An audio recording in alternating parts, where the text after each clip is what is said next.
Once upon a time, in a faraway land nestled between rolling hills and a sparkling lake, sat a majestic kingdom straight out of a fairy tale. Its towering castle seemed to touch the clouds, while its manicured gardens were a sight to behold. And within those gardens, near a serene pond, lived a beautiful princess whose grace and kindness knew no bounds. She was known throughout the kingdom for her golden heart and golden hair, which shone like the sun. One day, as she strolled through the royal gardens, she came across a small pond nestled amidst the vibrant flowers and bushes. The pond's surface was as smooth as glass, reflecting the clear blue sky above.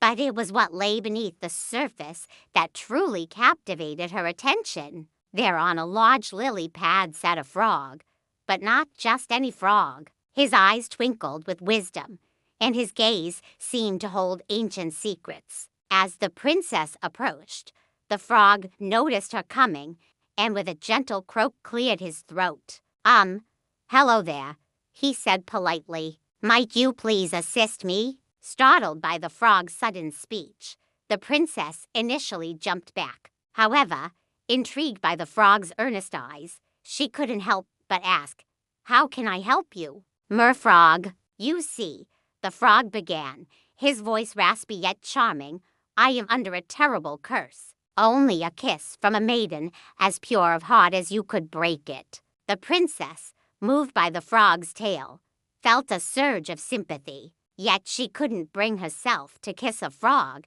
no matter how cursed he might be. "I'm sorry, Merfrog," she said kindly, "but I'm afraid I can't do that." The frog understood her hesitation and didn't press her further. Instead, he hopped off the lily pad and sat beside her on the stone embankment. They sat in comfortable silence for a while, each lost in their own thoughts. The princess admired the frog's sleek green form and the way he tilted his head inquisitively whenever she paused. She found herself enjoying his company, and before she knew it, she was sharing stories of life in the castle and her dreams for the kingdom. The frog listened attentively, occasionally interjecting with a witty remark or a humorous story of his own. The princess laughed, surprised by how easily she connected with the enigmatic amphibian. She realized that beneath his unusual exterior lay a kind,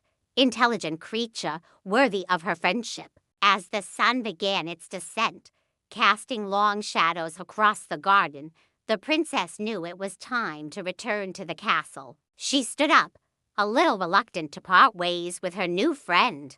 "Thank you for listening to my stories today, Mr. Frog," she said softly. "It's been a pleasure meeting you." "Likewise, Princess," the frog replied, his eyes twinkling in the fading light. "You are a true gem, and I hope our paths cross again." With a final wave, the princess turned and walked away, leaving the frog by the pond. As she strolled through the illuminated halls of the castle that evening, the princess couldn't shake the image of the wise, enigmatic frog from her mind. His words echoed in her thoughts, and she found herself smiling at the memory of their shared laughter. A new sense of warmth filled her, a feeling she couldn't quite understand. That night, as the princess lay in her opulent bed, her thoughts drifted back to the frog. She couldn't help but wonder about his life before the curse and the possibility of breaking it. Suddenly, an idea struck her. She would visit the frog again tomorrow and bring him back to the castle to share a meal. The mere thought of seeing him again brought a smile to her face, and she fell asleep dreaming of their next meeting. The following day, the princess made her way back to the royal gardens, a basket laden with fresh berries and a loaf of bread in her arms. She couldn't wait to share the treats with her unusual friend. Upon reaching the pond, she found the frog lounging on his lily pad as if waiting for her. He greeted her with a polite nod and a gentle croak. "Hello again, Princess." "Mr. Frog," she replied, her eyes twinkling with mischief. "How would you feel about joining me for a meal in the castle today?" "My treat, of course." The frog's eyes widened in surprise. In the castle? Are you sure, princess? I wouldn't want to intrude. Nonsense, the princess said with a laugh. Your company is more than welcome. I insist. The frog, touched by her kindness, readily accepted the invitation. And so the princess, with the frog perched comfortably in the basket, made her way back to the castle. As they entered the dining hall, the princess had a table prepared with a generous spread of cheeses, fruits, and freshly baked bread. The frog, seated on a small stool beside her, marveled at the feast laid out before him. This is all for me? He asked, his eyes shining with gratitude. You really shouldn't have, princess. I insist, she replied with a smile. And please, call me by my first name. It's Alara. Alara, he repeated, savoring the sound of her name. It's a pleasure to know you better, my friend.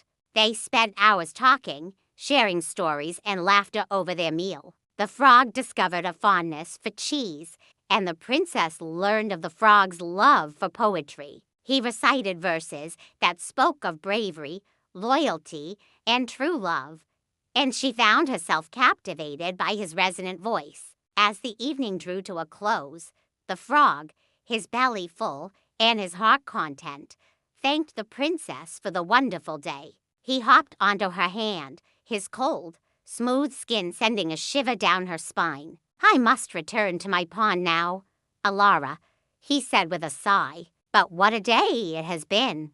Thank you for your kindness and for the delicious feast. The pleasure was all mine, dear friend, Alara replied, her fingers gently stroking his back. Come again tomorrow. We shall make it a weekly affair. The frog smiled, his eyes twinkling in the candlelight. I wouldn't miss it for the world, Alara. Until then, farewell. And with that, he leaped from her hand and vanished into the night, leaving Alara with a heart full of warmth and anticipation for their next meeting. Each week that followed, Alara eagerly awaited the arrival of her dear friend. Their bond deepened over their shared meals in the castle, filled with laughter, poetry, and the growing realization that their connection was something truly special. However, as the weeks turned into months, a change began to stir within Alara. Her feelings for the frog went beyond friendship, and she found herself yearning for something more. She couldn't deny her heart's desire to be closer to him,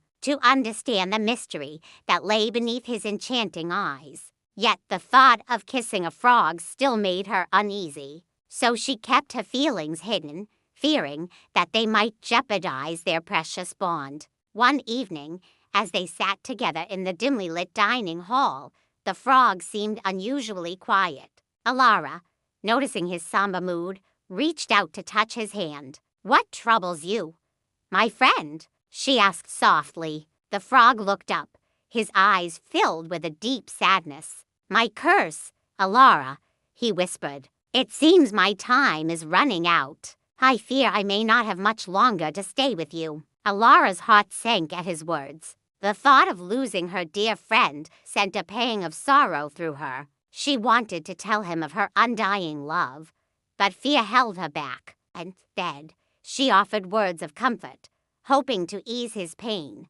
Don't be sad, dear friend, she said gently. You have brought so much joy into my life, and for that, I am eternally grateful. No matter what happens, you will always hold a special place in my heart. Her words seemed to comfort him, and he managed a weak smile. Thank you, Alara, he said. Your kindness knows no bounds.